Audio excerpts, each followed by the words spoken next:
د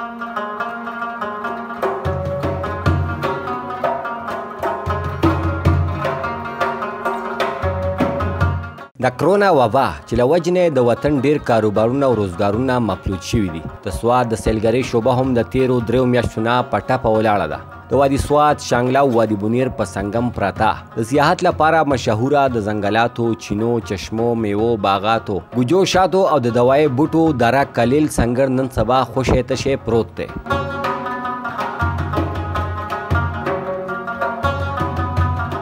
د سوات د ستر ښار منګورې نه په شمال 20 کیلومتره بیرته پراته د سیلګرۍ هغه ځایونه چېرته چې به یو وخت مخکې د اچر پیوج په شان لوړ او برکتي ونو په غیږ کې او د رڼو اوبو چینو په گاونډ کې محفلونه کېدل. هره ګړۍ ترسخه پرسخه او خوراکونه به وو، ګپې شپې او تر شپې ناوخته پورې لوبې، موسیقۍ، خنداګانې او شور شرابې به وي. د سوات، شانګلې او بونیر د ملګرو میل میلاپ به وو. د لویو وړو او مشرانو کشرانو ناستې به وي، بحث مباحثې، میلې او تماشې به وي. او څوک چې به څنګه د ښایسته او د خوندونو نه ډک جنتي ټوکړې ته رادننه شو نو بیا به یې واپس تلو ته زړه نه کېدو.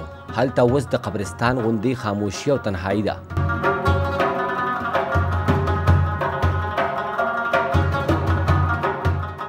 د کرونا چیک پوسټونه دي یاره طرحه او ځان ځاني ده. په دې هکله خانجي پاسون ته وایي چې په دې وړوکي شان قصبه کې په درزنونو هوټلې چلی دي. د دریو ضلعو یعنې سوات، بونیر او شانګلې په زرګونو خلک پکنیک لا راتلل. ټریفک به په سړک داسې روانو چې بمپر به د بمپر سره جنګېدو. په ریسټورنټو به وار نشو موندی. هلته اوس هر څه په ځای ولاړ دي. بېروزګاري ده، معاشي بحرانونه، سماجي ستونزې، لوږې تندې او پریشانیانې او مایوسۍ دي.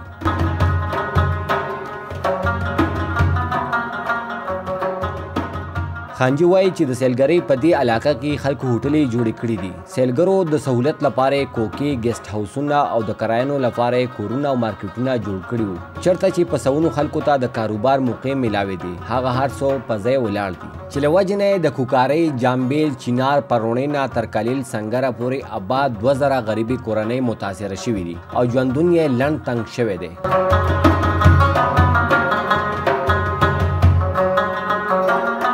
د زراعت د شعبې ماهر فضل مولا خانجي مطابق د میوو، باغونو او د غنمو تیار فصلونو ته د ګلو او مسلسل بارانونو په وجه کم از کم د 1 ارب روپو نقصان رسیدلی دی چې د 15,000 خاندانونو واحد انحصار په ډور، ډنګر او کروندي وو.